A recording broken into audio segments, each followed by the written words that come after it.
Hoy leeremos la obra de Víctor Hugo, Los Miserables primero. 13. Lo que se creía. Desde el punto de vista de la ortodoxia, no tenemos por qué sondear al obispo de D. Ante un alma semejante, solo sentimos respeto.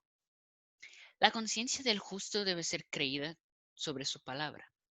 Además, dadas ciertas naturalezas, admitimos el desarrollo posible de todas las bellezas de la virtud humana en una creencia diversa de la nuestra.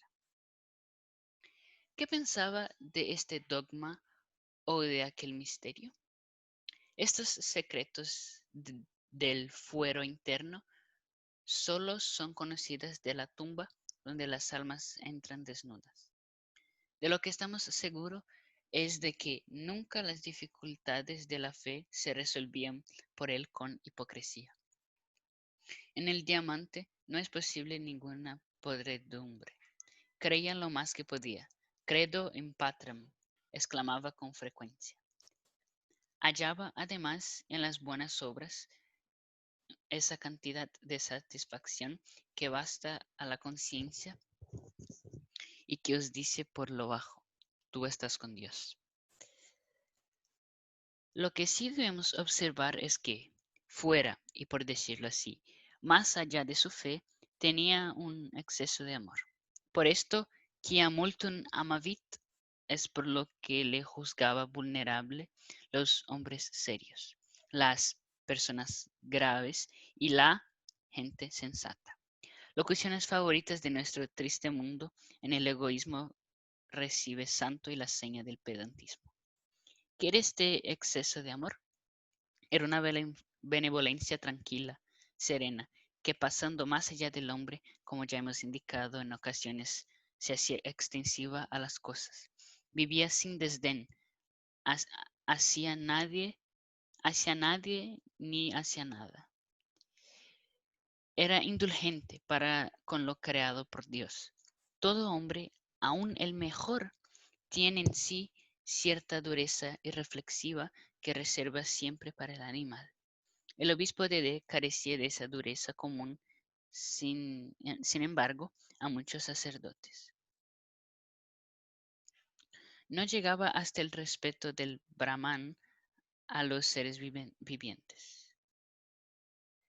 Pero parecía haber meditado esta frase del Eclesiastes. ¿Sabes a dónde va el alma de los animales? La fealdad de aspecto, las deformidades del instinto, ni le turbaban ni le indignaban, antes bien le conmovían y casi le enternecían. Parecía como si quisiera investigar, más allá de la vida aparente, la causa, la explicación o la excusa de aquellas deformidades. En ciertos momentos parecía pedir a Dios conmutaciones. Examinaba sin cólera y con la mirada del lingüista que descifra un palimpsesto la cantidad de caos que existe todavía en la naturaleza. En estas meditaciones dejaba a veces escapar palabras extrañas. Una mañana estaba en el jardín, se creía solo, pero su hermana paseaba detrás sin que le viese. De repente se paró, miró algo en el suelo. Era una araña gorda, negra, veluda, horrible. Su hermana le oyó decir, pobre animal, no es culpa suya. ¿Por qué ocultar estas niñerías casi divinas de la bondad? ¿Son puerilidades? Que lo sean.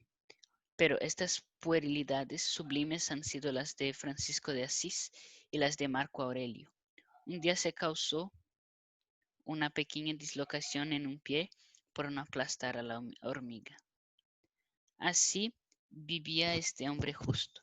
Algunas veces se durmió en su jardín y entonces nadie había más venerable que su semblante. Si hemos de dar crédito a lo que contaba de su juventud y aun de su virilidad, Monseñor Bienvenido había sido en otro tiempo un hombre apasionado y quizá violento. Su mansedumbre universal más que un instinto natural, era el resultado de una gran convicción filtrada en su corazón a través de la vida y que había caído lentamente en él,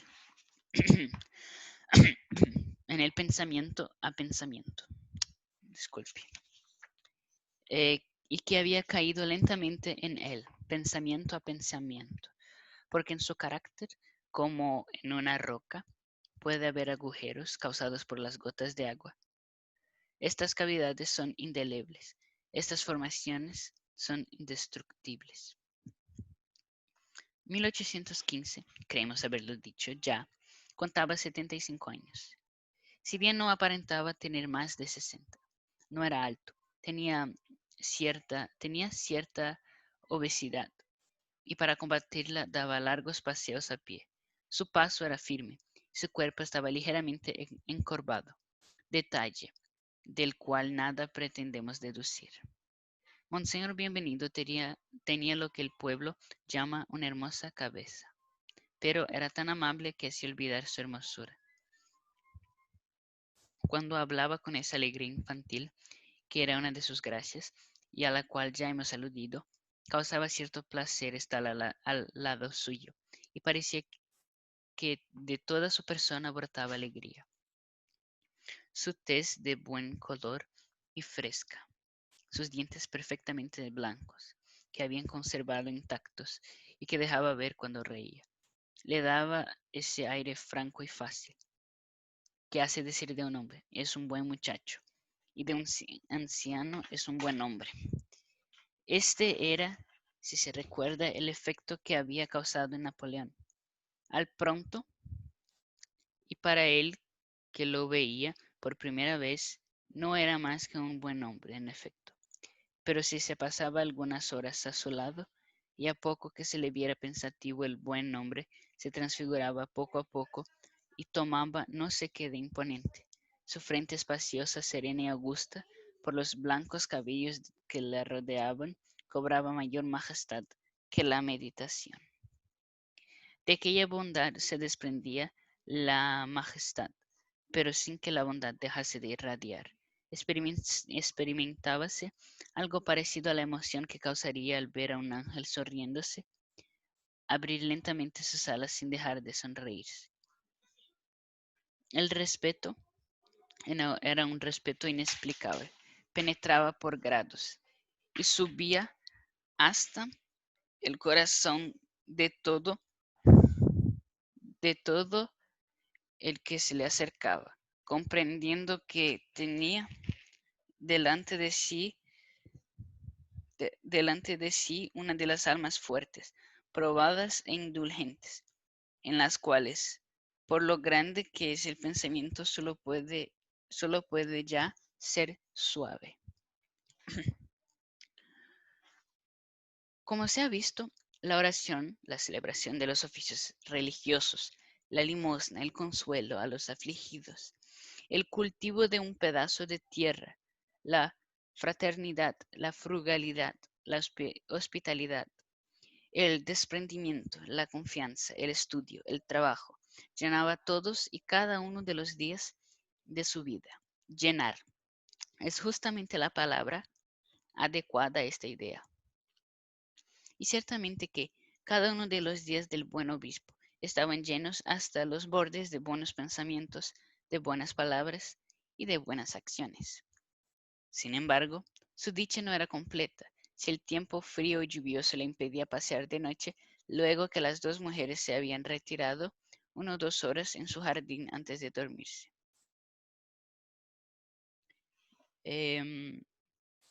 Parecía que para él, como una especie de rito, prepararse al sueño por la meditación en presencia de los grandes espectáculos que ofrece el cielo por la noche. Algunas veces, ahora bastante avanzada de esta, si las dos mujeres no dormían, le oían pasear lentamente por las calles del jardín. Hallábase allí solo consigo mismo, recogido, apacible, adornado, comparando la serenidad de su corazón con la serenidad del éter, conmovido en las tinieblas por los resplandores visibles de las constelaciones. y por los invisibles resplandores de Dios, abriendo su alma a los pensamientos que brotan de lo desconocido.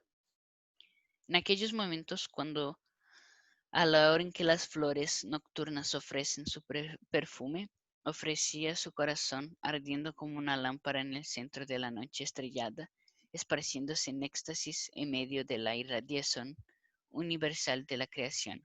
Ni él mismo hubiera podido decir lo que se pasaba en su espíritu. Sentía algo que lanzaba fuera de él y algo que también descendía sobre él. Pensaba en la grandeza y en la presencia de Dios, y en la eternidad futura, extraño misterio, en la eternidad pasada, misterio más extraño todavía, en todos los infinitos que se hundían ante sus ojos, en todos sentidos, y sin tratar de comprender lo incomprensible, lo miraba. No estudiaba a Dios, se deslumbraba contemplándolo en sus obras, consideraba aquellos magníficos enlaces de los átomos que dan aspecto a la materia, que, re- que revelan las fuerzas evidenciándolas, que crean los individuos en la unidad, las proporciones en la extensión, lo innumerable en lo infinito, y que por la luz producen la belleza. Estos enlaces se forman y deshacen sin cesar. De aquí la vida y la muerte. Sentábase en un banco de madera pegado a una barra decrépita y miraba los astros al través de los brazos descarnados y raquíticos de sus árboles frutales. Aquel pedazo de tierra tan pobremente plantado, tan lleno de cobertizos y casuchas, le bastaba y sentía cariño hacia él. ¿Qué más necesitaba aquel anciano que repartía los ocios de su vida, donde tan poco lugar había de estar ocioso? Entre cuidar su jardín de día y la contemplación de noche, aquel estrecho cercado que tenía por bóveda los cielos, no era bastante para poder adorar a Dios ya en sus obras más hermosas, ya en la más sublime. ¿Qué más podía desear? Un pequeño jardín para pasearse, la inmensidad para meditar. A sus pies lo que podía cultivar recoger sobre su cabeza lo que se puede estudiar y meditar. Algunas flores sobre las tierras y todas las estrellas en el cielo. 14. Lo que pensaba. Una palabra para concluir. Como los pormenores de esta clase, particularmente en el momento en que estamos y para servirnos de una expresión moderna, podría dar al obispo de D cierta fisionomía panteísta y hacer creer ya en contra, ya en favor suyo, que profesaba una de esas filosofías personales propias de nuestro siglo, que germinan algunas veces en los ánimos solitarios y en ellos se arraigan, se desarrollan y crecen hasta reemplazar a la religión. Debemos decir, e insistimos en ello, que ninguno de cuantos han conocido a Señor Bienvenido se ha creído autorizado para pensar nada semejante de él. Lo que en aquel hombre resplandecía era el corazón. Su sabiduría era hija de la luz de aquel que la producía. Ningún sistema, muchas obras, tal era su conducta. Las especulaciones abstractas se acaban por producir vértigos. Y nada indica que, que aventuras que y nada indica qué aventura se qué aventurase su espíritu en las apocalipsis. El apóstol puede ser osado, pero el obispo debe ser tímido. Probablemente hubiera tenido escrúpulo de sondear demasiado el fondo de ciertos problemas, reservados en algún modo a los grandes y atrevidos pensadores. A las puertas del enigma hay cierto horror sagrado. Aquellos sombríos caminos están allí abiertos. Desgraciado de aquel que por ellos penetra. Los genios en las inauditas profundidades de la abstracción y de la especulación pura, situados, por decirlo así, por encima de los dogmas, proponen sus ideas a Dios. Su plegaria ofrece audazmente la discusión. Su adoración interroga. Esta es la religión directa, llena de ansiedad y de responsabilidad para quien trata de probar sus escarpados senderos. La meditación humana no tiene límites. A su costa y riesgo analiza y profundiza su propio deslumbramiento. Podría decirse que, por una especie de reacción espléndida, deslumbra con él a la naturaleza. El mundo misterioso que nos rodea devuelve lo que recibe. Es probable que los contempladores sean contemplados. Sea como quiera, hay sobre la tierra hombres, son hombres, que perciben distintamente al extremo de los horizontes de la meditación, a las alturas del absoluto, y que tienen la terrible visión de la montaña infinita. Un señor bienvenido no era de estos hombres. Un señor bienvenido no era un genio.